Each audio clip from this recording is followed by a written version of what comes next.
Hello guys, welcome back to my channel, Harry Space. Today on Harry Space, I'm going to do another science experiment called Spinning Candle Carousel.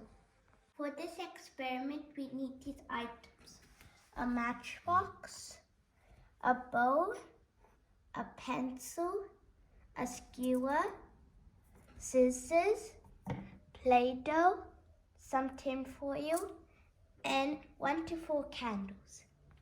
Now take the bowl, put it on the tin foil, and draw around the bowl.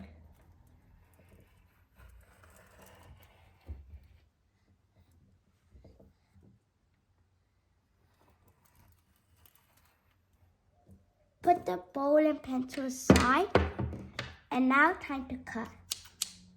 Take the tin foil and the scissors and cut the spiral from the edge.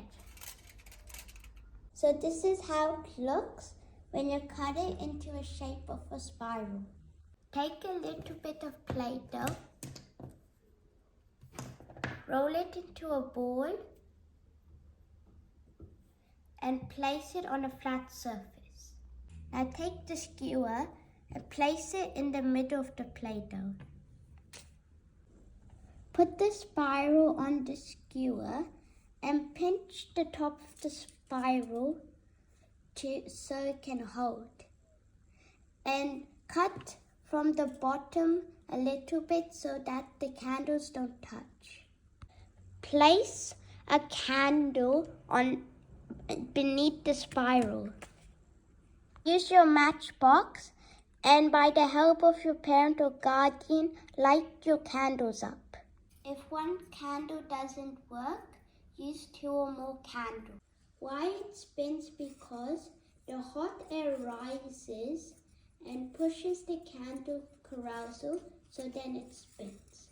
While this is happening, the cold air replaces the vacuum or empty space the hot air left. And this is a process called convection. It's also used in hot air balloons. Today's word is bewildered.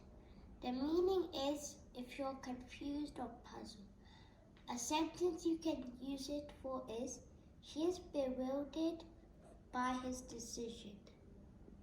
Stay tuned for more interesting videos and like, share, subscribe, and stay safe.